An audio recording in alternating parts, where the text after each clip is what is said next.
Olá pessoas, eu me chamo Leandro, sou estudante de medicina e esse é mais um vídeo do canal Medicina Roxa. Hoje eu vou falar sobre imunidade inata. Aqui tem um sumário do que eu vou falar, os conceitos e as características, a diferença entre a imunidade inata e adaptativa, reconhecimento, tipos de receptores e os componentes da imunidade inata, assim como os mecanismos de resposta da imunidade inata, que é principalmente a resposta inflamatória e antiviral. Primeiramente, o que é a imunidade inata? Ela é um mecanismo natural que está sempre presente, pronto para combater os agentes agressores. Ou seja, é um mecanismo inato. Independente da exposição ao antígeno, a imunidade inata já está preparada para quando for necessário combater algum agente agressor. Diferentemente da imunidade adaptativa, em que leva 10, 15 dias para ser ativada. Então ela faz essa proteção inicial. Lembrando que esse agente agressor, ele não necessariamente é apenas um micro-organismo. Uma queimadura, um choque, tudo isso são agentes agressores e também vão ativar a imunidade inata e vai ter uma série de sinalizações entre as células para que haja uma inflamação e posteriormente um reparo tecidual. Mas esse conceito inicial é importante sobre os agentes agressores e o que é a imunidade inata. Qual é a composição básica da imunidade inata? É uma barreira epitelial, diversas células e proteínas plasmáticas. Então, em conjuntos, ela vai fazer a resposta da imunidade inata. Que a gente vê uma imagem que vai exemplificar melhor. Primeiramente, a gente tem a barreira epitelial, que faz essa proteção física, impedindo com que possíveis agentes agressores penetrem na parte de dentro do nosso corpo e causem alguma infecção. Então, a gente tem bactérias na pele. Se tiver, por exemplo, um corte, alguma bactéria oportunista, pode adentrar e causar uma infecção na pele. Então, essa barreira íntegra, essa barreira epitelial e da mucosa também, funciona como essa barreira inicial. E a gente tem algumas células. A gente tem primeiramente os fagócitos, que está aqui em rosa é o neutrófilo e em verde é o macrófago. Conseguimos diferenciar isso pelo núcleo. Você pode perceber que em verde, que é o macrófago, tem apenas um núcleo, então ele é mononuclear. E em rosa, a gente tem como se fosse vários núcleos, que é um núcleo multilobado, que é o núcleo do neutrófilo, porque ele é chamado de polimorfonuclear. É importante você saber esses conceitos porque em um exame citológico ou um exame histopatológico pode aparecer as descrições das células sempre em relação à sua morfologia. Não vai estar descrito lá necessariamente macrófago, neutrófilo, vai aparecer a descrição morfológica. Então você saber essas características é importante. A função dos fagócitos seria, obviamente, fagocitar e destruir os antígenos que foram fagocitados, e a célula dendrítica tem uma função um pouco parecida.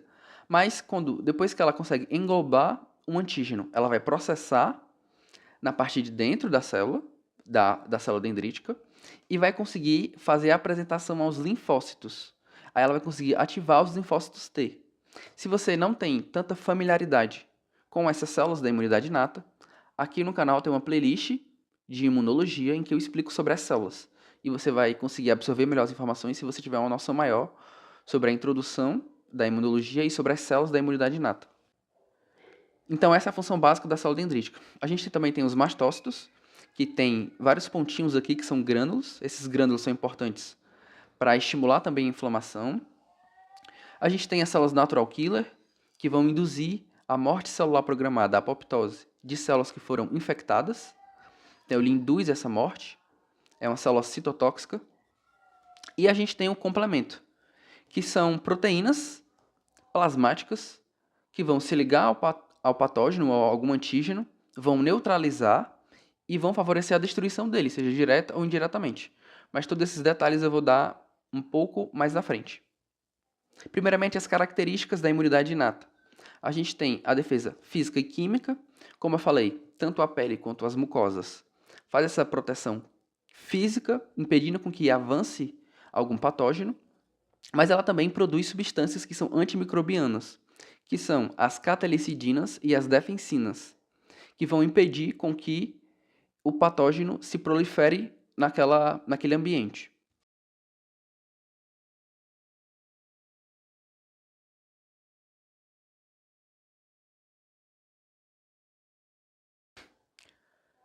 Outra característica importante são as reações contra possíveis infecções, já que ela faz essa proteção inicial. Essas reações iniciais são importantes para que não haja essa proliferação. essa disseminação do patógeno ou do agente agressor. E são muito importantes também porque vai ativar a imunidade adaptativa, como através da célula dendrítica que eu tinha acabado de comentar. Além disso, existe uma característica importante clínica, que é o erro da imunidade inata. Então, o paciente, ele de forma genética, isso se manifesta geralmente logo na infância, pode ter um erro da imunidade inata, em que os genes responsáveis por efetuar a resposta adequada da imunidade inata não estão atuando de forma correta, tem algum defeito. E aí o paciente tende a ter infecções recorrentes ou até mesmo infecções graves. Então, por exemplo, uma criança pode ter várias pneumonias e uma ou duas delas foram muito graves. Isso pode ser um sinal de alerta para que a criança seja investigada, porque ela pode ter um erro da imunidade inata e tem que ficar de olho nessa criança porque ela pode complicar e às vezes até morrer por uma doença que teoricamente teria um tratamento e seria mais fácil de tratar. Mas como ela tem uma imunidade inata que não funciona de forma adequada, ela pode sempre complicar e ter infecções recorrentes. Então você consegue perceber como a imunidade, como a imunologia e a imunidade inata são importantes não só na parte teórica, como também na parte clínica. Se você quiser saber mais sobre imunologia, eu tenho um e-book que tem um compilado de resumos didáticos que explicam os principais assuntos de imunologia, que é importante não só para a disciplina da faculdade, mas também para a sua formação acadêmica. É um resumo, um e-book que foi feito baseado no ABAS, que é o livro referência da área da imunologia, e está em associação no site da Hotmart, que é um site que é a maior plataforma de venda de infoprodutos do mundo. Lá tem as ilustrações do livro e as explicações baseadas todas no livro. Se você tiver interesse, eu vou deixar o link na descrição. E você pode fazer uma pergunta tanto desse vídeo quanto sobre o e-book aqui no YouTube que eu posso responder para você. Próximo tópico: estimulação da imunidade adaptativa. Como eu falei para vocês, através da célula dendrítica e também da produção de citocinas, você estimula também a imunidade adaptativa. Isso começa pela imunidade inata. Início do reparo tecidual. Depois da inflamação aguda, que acontece de forma mais inicial, a imunidade inata também auxilia o processo de reparação tecidual, para que aquele tecido volte a ser como era antes ou o mais próximo possível. E aí a gente tem células importantes nesse processo. Os macrófagos são um deles, em que o macrófago a gente tem um M1 e o M2, que seriam os macrófagos do tipo 1 e o macrófago do tipo 2. O M1 ele é mais pró-inflamatório, mas o M2 ele está mais relacionado a essa reparação tecidual. Isso depende da ativação, da sinalização celular entre as células da imunidade inata e outras células. Então, o M2 ele está mais relacionado à reparação tecidual e o M1 com a inflamação. Reações protetoras, como eu comentei com vocês, as reações que tem são a inflamação e defesa antiviral, que são tópicos que eu vou explicar um pouco mais para frente, porque eles precisam de mais detalhes. Diferença entre a imunidade inata e a imunidade adaptativa. A gente tem aqui, primeiramente, o tempo, em que a imunidade inata ela é ativada de forma mais rápida, em algumas horas. Já a imunidade adaptativa demora mais de 7 dias para ser ativada e ter uma efetividade. Então, durante esse processo, a imunidade inata está atuando.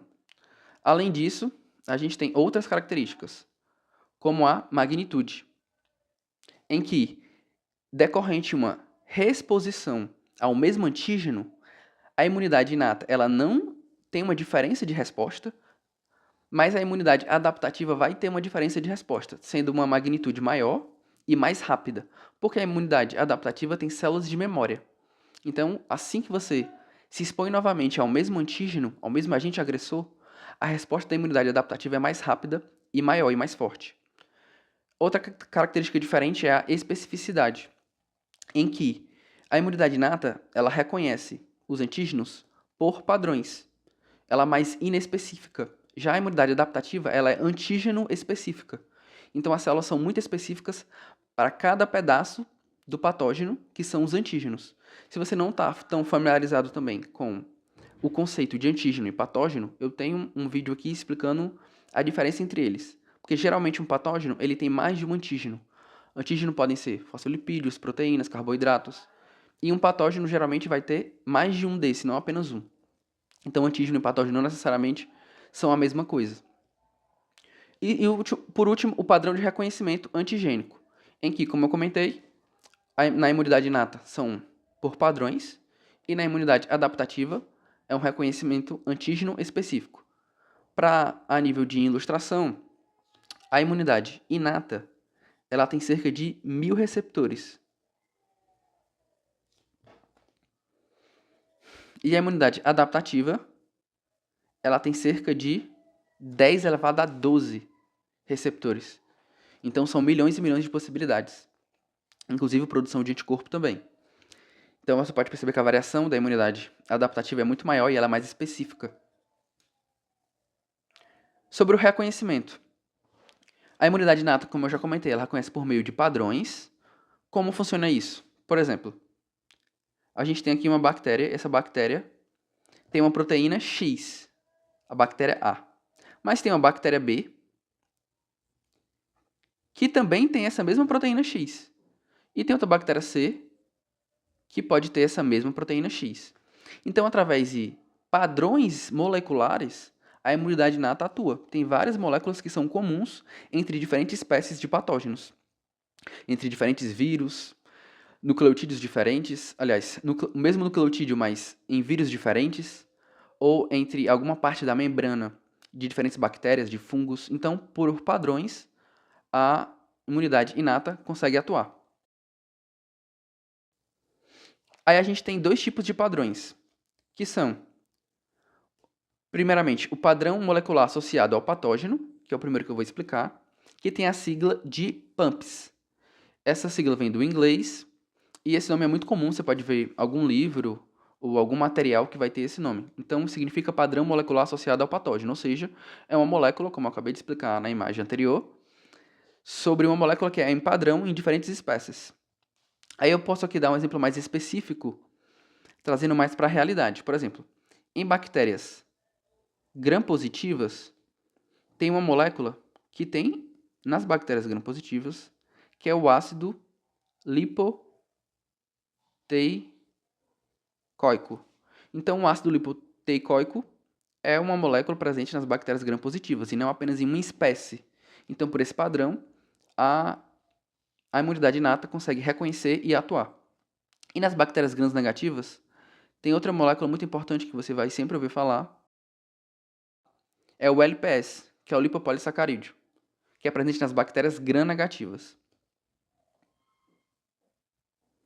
O outro tipo de padrão que existe é o padrão molecular associado ao dano, ou seja, não é relacionado a um patógeno, e sim a um dano celular, a um dano tecidual.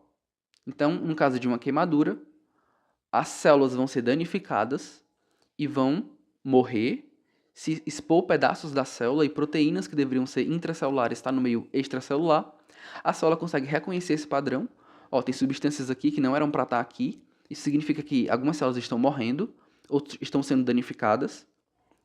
E aí isso ativa a imunidade inata para que haja uma inflamação para combater aquele agente agressor.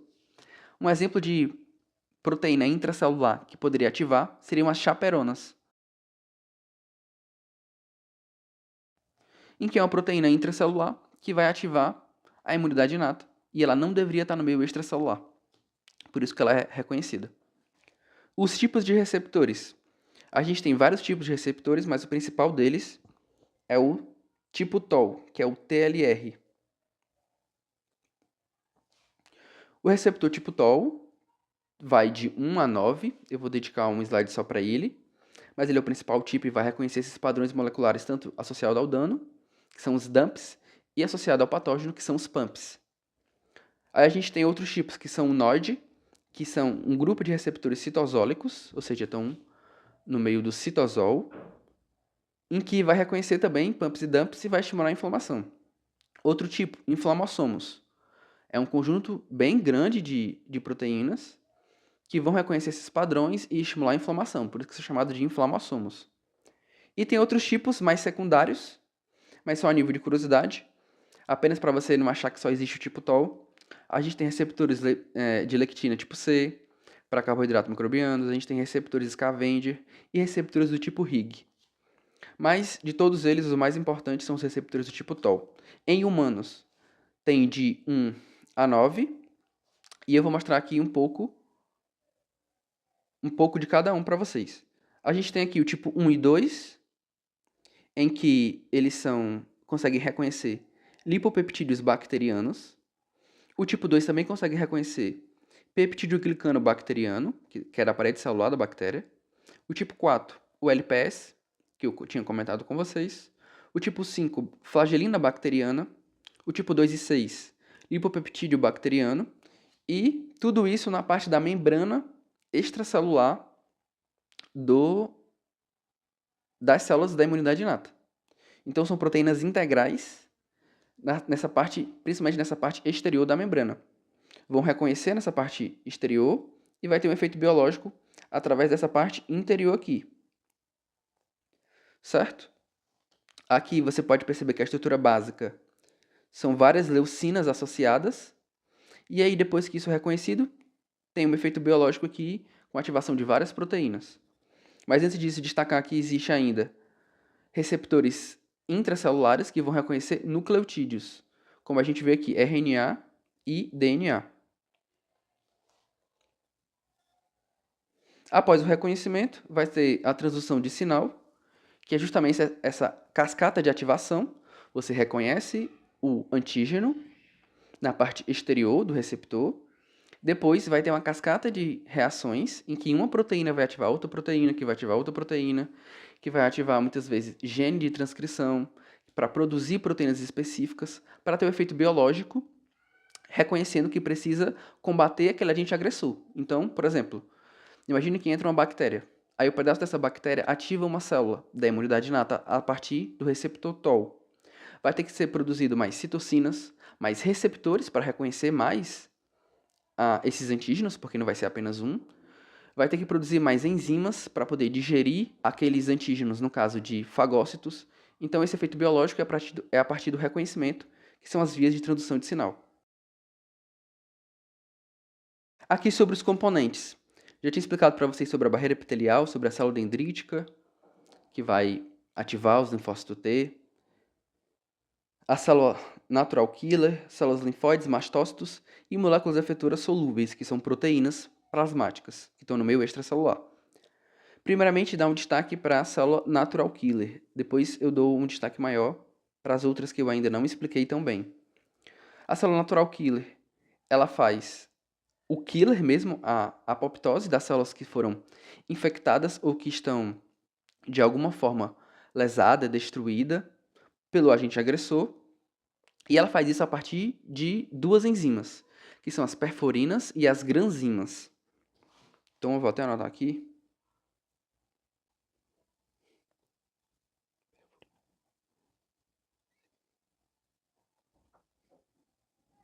Então, a partir das perforinas e das granzimas, ela vai gerar poros com as perforinas e com as granzimas, que são enzimas, que vai digerir aquela célula e vai induzir a apoptose.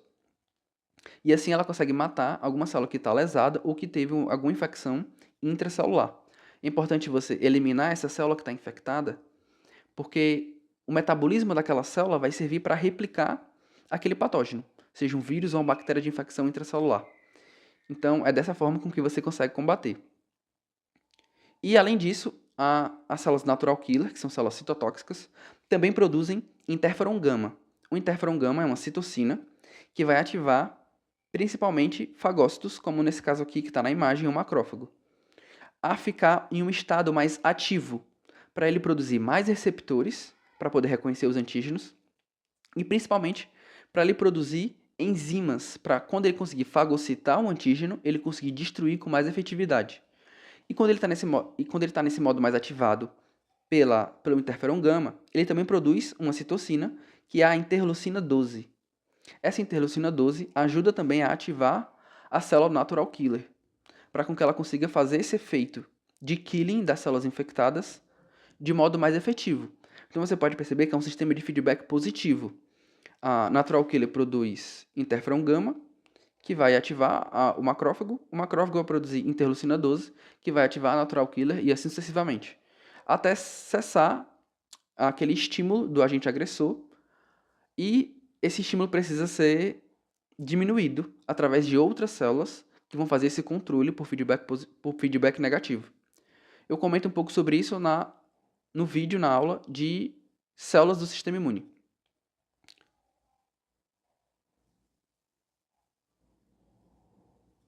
Aí a gente tem aqui os mastócitos, como eu já comentei, eles têm grânulos. Esses grânulos, eles são importantes para estimular a inflamação, principalmente através da histamina.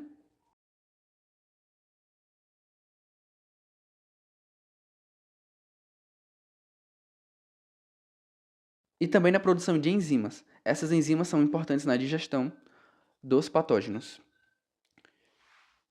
Agora eu vou focar na parte das células linfóides. As células linfóides, como o próprio nome já diz, elas são semelhantes aos linfócitos, porém, elas pertencem à imunidade inata pelo padrão de reconhecimento. É um reconhecimento por padrão molecular, que são os pumps e dumps. Então ela não é antígeno específica, assim sendo pertencendo a uma imunidade inata. Tem 3 tipos básicos, que são semelhantes aos linfócitos T, CD4, é o respectivo da imunidade inata. Aí a gente tem a célula linfóide inata, que tem essa sigla de ILC, que também deriva do inglês 1, 2 e 3.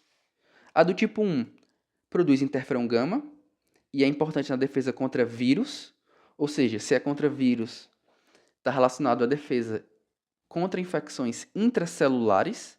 Isso é um termo importante, você pode ver em alguma prova, pode cair em alguma prova ou em algum lugar que você vai fazer questões relacionadas à imunologia.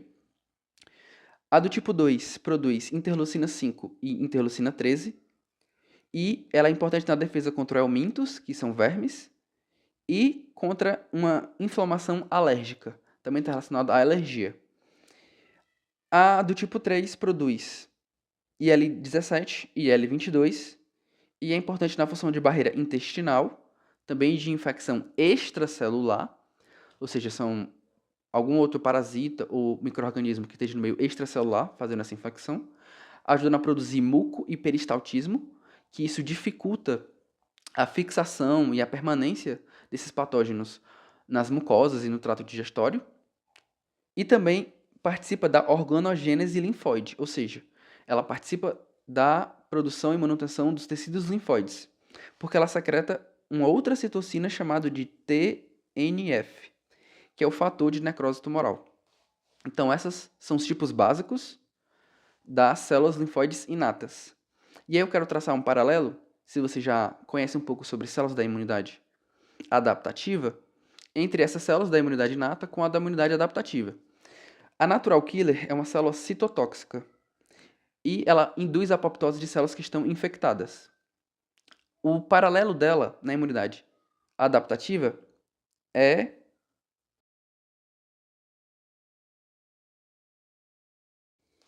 o paralelo dela é a célula TCD8, que também tem essa mesma função, mas ela é antígeno específica e ela pertence à imunidade adaptativa, mas faz uma função muito parecida. Na imunidade inata, o paralelo das células linfóides são os linfócitos, principalmente, obviamente, o linfócito TCD4.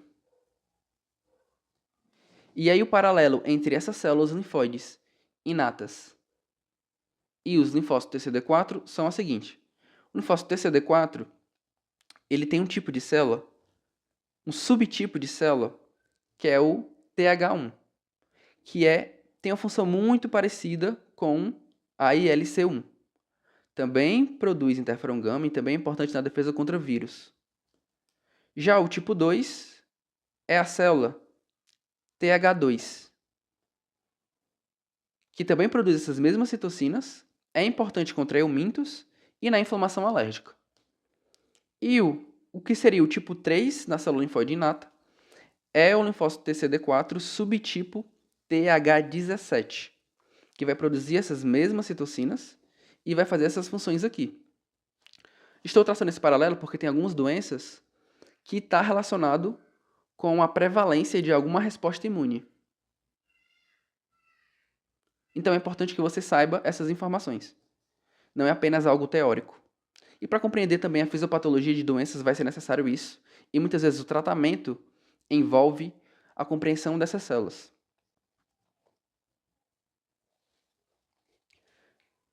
A outra parte importante são as proteínas que auxiliam o sistema imune. Aí a gente tem as proteínas do sistema complemento.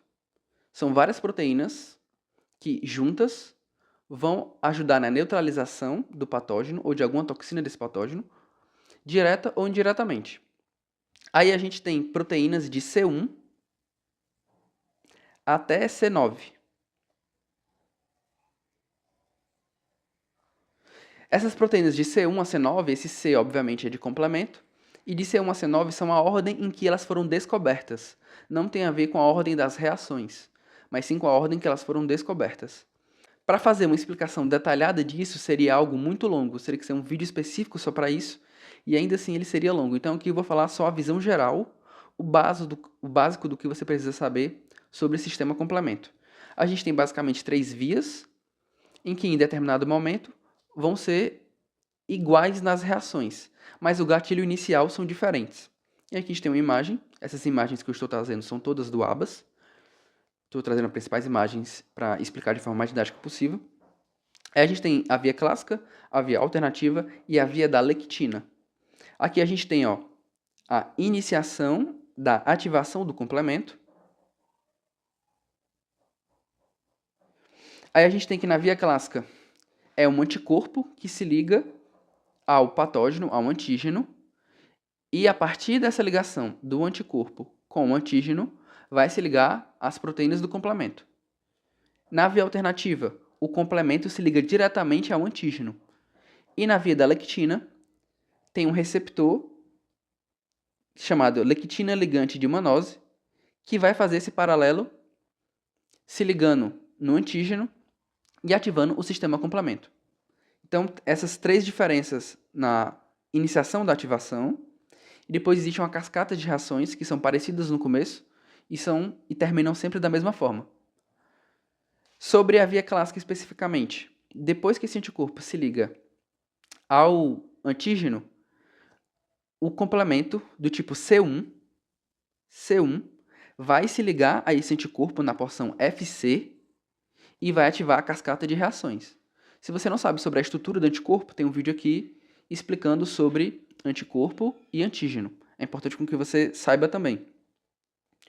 E a partir dessa C1 ativada, que se ligou ao anticorpo, vai ter clivagem de outras proteínas até formar a C3, que é a C3 convertase, que não é uma proteína em si, mas é uma associação de proteínas para formar essa C3 convertase, que vai servir também como uma enzima, que vai clivar as próximas proteínas e vai acontecer uma divisão. Nesse caso aqui, a C3 vai se dividir entre CA, C3A, que vai gerar inflamação. Esse pedaço da C3 é como se fosse uma citocina que vai gerar inflamação. E a C3B vai se ligar diretamente ao antígeno, fazendo a opsonização. Opsonização é a cobertura antigênica.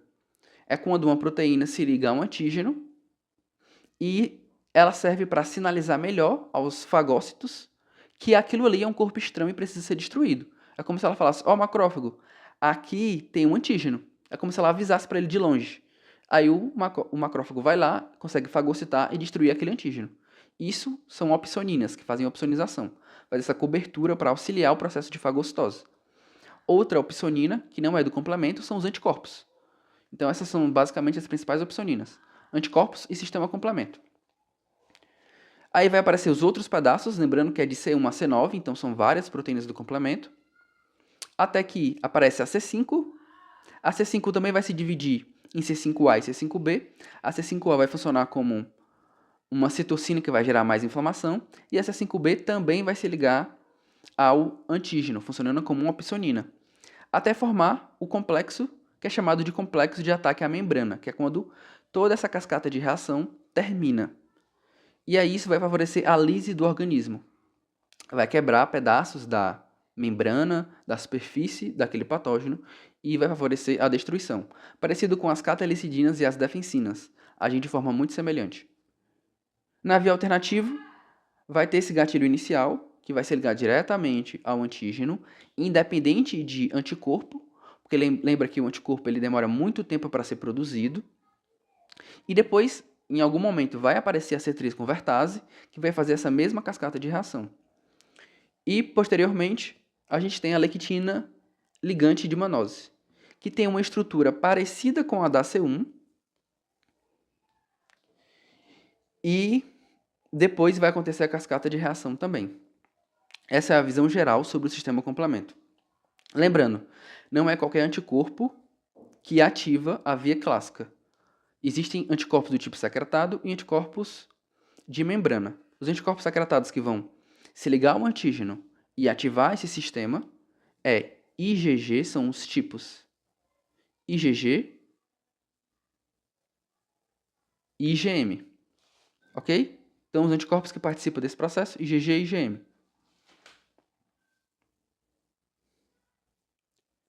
Os dois tipos principais de resposta da imunidade inata. Ah, uma informação importante que eu quase esqueço. A gente tem proteína chamada de pentraxinas.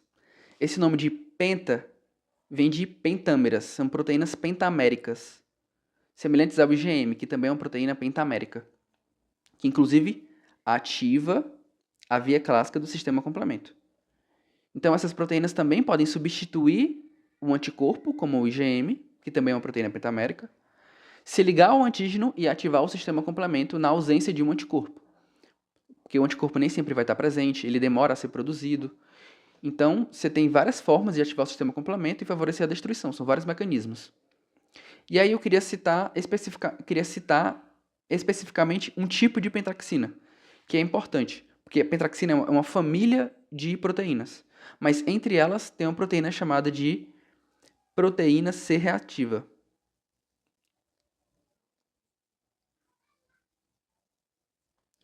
Que é o PCR. A proteína C reativa é o PCR, que você vai ver inclusive em exames de sangue. Porque em casos de inflamação aguda, essa proteína vai ser produzida, baseado principalmente no aumento da produção de citocinas inflamatórias. Quem produz essas proteínas é o fígado. E isso, inclusive, é um sinal de que está tendo uma inflamação aguda. Então, eles são proteínas da fase aguda. As pentraxinas, especificamente o PCR. Então, o normal é que seja em torno de 1. Se o paciente tem um número muito elevado de PCR, significa que ele está tendo uma fase aguda de inflamação muito alta. E isso serve até de controle na parte clínica de exames laboratoriais. E essa PCR também pode substituir, como eu havia comentado, o anticorpo na ativação da via clássica do sistema complemento. Resposta inflamatória. Lembrando que tudo isso está no e-book que eu comentei com vocês, de forma um pouco mais detalhada e em texto, caso você queira ler, reler quantas vezes você quiser. O link está na descrição. Resposta inflamatória. É a principal resposta contra infecções e lesões teciduais. Após o reconhecimento de pumps e dumps, vai ter algumas alterações para gerar a resposta inflamatória. Como é que a inflamação vai... O que vai acontecer quando está em um processo inflamatório? Vai ter aumento da permeabilidade vascular, vai ter vasodilatação e aumento da aderência do endotélio com as células. Para que tudo isso acontece? Para que passe proteínas através das células, plasma, e tudo isso vai gerar edema, obviamente, mas também vai ajudar com que células saiam do meio de dentro do sangue, de dentro do vaso, e passe para o sítio de inflamação. Vai ter o recrutamento de leucócitos. Por isso que vai ter acúmulos de leucócitos, de proteína e plasma. E, obviamente, esse acúmulo de proteína e plasma vai gerar o edema. E aí tem os sinais flogísticos da inflamação, né? Que é dor, rubor, calor, febre e perda de função.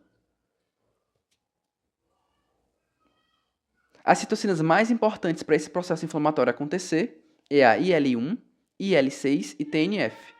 Essas citocinas você precisa decorar. Existem muitas citocinas no mundo da imunologia, mas pelo menos essas 3 relacionadas à inflamação você precisa saber. A parte de migração, como eu já tinha comentado em outros vídeos, mas basicamente as células elas vão conseguir se ligar melhor com os receptores do endotélio. Então aqui que está em branco, ó, é o endotélio. Essas células vão fazendo uma ligação entre elas e o endotélio cada vez mais fixa, mudando o estado de proteínas, vão fazendo um rolamento, até que elas vão conseguir passar entre duas células. Aqui é uma célula, aqui é outra célula, e ela faz essa migração de dentro do vaso para fora do vaso, que é um processo chamado de diapedese, e para auxiliar o combate ao agente estressor, ao patógeno. Quem faz esse processo? São os neutrófilos e os monócitos. Quando o monócito faz esse processo de migrar e ele se ativa no sítio de inflamação, ele vira um macrófago. Aí ele é um macrófago migratório. Tudo isso é explicado no vídeo de células do sistema imune. E essa atração é feita por citocinas também, que eu comentei, que são as citocinas inflamatórias. Esse processo de atração de outras células, de você atrair células para o sítio de inflamação, é chamado de quimiotaxia. A inflamação crônica, ela deriva dessa inflamação aguda, caso o agente agressor continue persistindo nessa agressão e ele não seja cessado e combatido.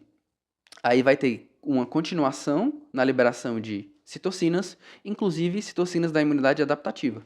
E aí, nesse caso, os linfócitos TCD4 favorecem essa inflamação crônica. Em relação ainda à inflamação aguda e ao processo de combate pela inflamação, os fagócitos eles precisam destruir os antígenos, e eles são muito bons nisso. Como é que eles fazem esse processo depois que eles fagocitam o antígeno? Eles têm espécies reativas de oxigênio, que tem essa sigla, que é uma sigla em inglês, ROS, que vão destruir aquele patógeno por reações oxidativas mesmo. Transformam o oxigênio em espécies reativas de oxigênio. Também podem transformar o óxido nítrico em uma espécie reativa e favorecer a destruição. Além disso, existem enzimas proteolíticas nos lisossomos e no fagolisossomo, em que, quando o fagócito consegue fagocitar esse antígeno. E aí, lembrando que o que vai potencializar essas enzimas proteolíticas é o interferon gama, que é produzido pelas células natural killer. Ok? A inflamação ela é importante na defesa do organismo se ela for controlada e tem um momento que você consiga cessar aquele estímulo. Mas se for um estímulo muito forte, uma infecção muito grave, ela vai produzir uma quantidade tão grande de citocinas que vai acabar prejudicando o corpo. A gente consegue ver aqui uma inflamação local, em que tem células que estão no processo inflamatório, através de citocinas, aumento da permeabilidade, molécula de adesão. Em branco é a célula endotelial. Aí vai ter a migração leucocitária, vai ter a ativação dos fagócitos. Aqui a gente tem quimiocinas, que são citocinas específicas para quimiotaxia, que é essa atração leucocitária. Tem efeitos protetores. Aqui a gente vê no hipotálamo a ação da TNF, IL-1 e IL-6, que são as principais citocinas da inflamação, gerando a febre. A febre é importante no combate aos patógenos. Existem várias teorias para isso. Entre elas está que as células funcionam melhor em uma temperatura um pouco mais alta, as reações são mais rápidas, as enzimas funcionam em uma temperatura ótima, mas essa febre precisa ter um limite, ela não pode ser tão alta, e a mudança de temperatura também não pode ser tão alta, porque aí você corre risco de ter uma convulsão. Se tiver uma mudança rápida de temperatura, principalmente em temperaturas muito altas, e uma faixa etária em idade pediátrica, ali entre os 6 meses e os 4 anos, a criança tem mais risco de ter uma convulsão por febre. A ação aqui no fígado, proteínas de fase aguda, que eu já expliquei. IL-1 e IL-6 são as principais citocinas que estimulam essas proteínas de fase aguda, que são as pentraxinas principalmente, e o PCR. Essas citocinas também estimulam a produção de mais células de defesa, e isso tudo é importante no combate. Quanto mais células de defesa, mais vai ser efetivo o combate, mas isso tudo precisa ter um limite. Se for uma quantidade muito alta de citocinas, principalmente de TNF, isso começa a trazer prejuízos ao corpo. Então, por exemplo, um paciente com 20 mil de leucócito é um paciente que pode estar passando por infecção e essa infecção está sendo combatida de forma natural pelo corpo. E provavelmente vai precisar de algum remédio, mas você consegue controlar a infecção e está tudo certo. Agora imagine uma infecção com mais de 50 mil, 100 mil de leucócitos. Já é uma quantidade de células muito grandes E se as células estiverem ativas e produzindo citocinas, isso vai começar a trazer prejuízos. Se essa inflamação exagerada vai trazer prejuízos ao corpo. Aí, ao coração, vai sobrecarregar o coração e o coração vai ter uma diminuição do débito cardíaco. Pode gerar trombos, então o indivíduo pode ter trombose. E também atingir os músculos esqueléticos, como por exemplo pode ter resistência à insulina. Então níveis muito elevados de citocina de TNF também é prejudicial para o corpo. A resposta antiviral, que é o último tópico, é a principal resposta contra infecções virais e é quando se há produção de interferon do tipo 1. E é importante citar que existem dois tipos de interferon, principalmente. O interferon do tipo 1 e o interferon do tipo 2. O interferon do tipo 1, ele tem do tipo alfa e do tipo beta, que é o que está relacionado à defesa antiviral. É produzido por células dendríticas plasmocitoide e por diversas outras células do sistema imune, como macrófagos. Mas a do tipo 2 é o mesmo interferon gama. Então o interferon do tipo 2 é o interferon do tipo gama, que já é produzido por células natural killer. O termo interferon é justamente porque essas citocinas têm a capacidade de interferir. Realmente esse termo é por causa dessa capacidade dessas proteínas de interferir na infecção, na replicação viral. Então, a partir dessa produção dessa citocina, no meio intracelular, vai ter uma série de reações em cadeia envolvendo proteínas, genes de transcrição, que vai deixar as células não só do sistema imune, mas como as células daquele tecido, mais preparadas para bloquear a replicação viral, e também vai ajudar a ativar a citotoxicidade das próprias células natural killer e dos linfócitos T, CD8, que são ambas células citotóxicas, que vão induzir a morte programada de células que foram infectadas ou lesadas. Um resumo do que eu falei até agora, só para você conseguir sintetizar tudo melhor. Composição: diversas células, proteínas plasmáticas e a barreira epitelial e de mucosas, que vai produzir, inclusive, substâncias que são antimicrobianas. Tem diferenças entre a imunidade inata e adaptativa, em que a inata ela já está pré-pronta, antes mesmo da exposição, ela não vai mudar a magnitude com a exposição repetida, e ela reconhece por meio de padrões moleculares. A imunidade adaptativa reconhece por meio de antígeno específico, que é um pedaço específico daquele patógeno. Ela é mais específica, mais efetiva e com uma exposição repetida, ela vai ter uma magnitude de resposta maior e mais rápida porque ela deixa células de memória, inclusive de plasmócitos, que vão conseguir produzir anticorpo mais rápido, sem esperar os 15 dias, que geralmente acontece. Reconhecimento antigênico que eu falei, tem os pumps e dumps. Esse termo é importante você saber. E tem a resposta inflamatória e antiviral. A inflamação, principais citocinas, IL-1, IL-6 e TNF, vai gerar inflamação, alterações vasculares, de capilares, aumento da permeabilidade, vasodilatação, a maior aderência entre o endotélio e leucócitos, para ter a migração leucocitária, principalmente entre as duas células, que é uma migração paracelular. E vai ter a resposta antiviral, que você produz interferon do tipo 1, que tem o alfa e o beta, que vai deixar a célula num estado antiviral para favorecer o bloqueio da replicação viral, além de aumentar a citotoxicidade da célula natural killer e do linfócito TCD8. A referência que eu usei foi o ABAS. Peço que você se inscreva no canal para mais conteúdos de saúde e medicina e fique roxo de tanto aprender. Obrigado, não se esqueça de deixar um comentário, curtir e me acompanhar. Valeu, tamo junto.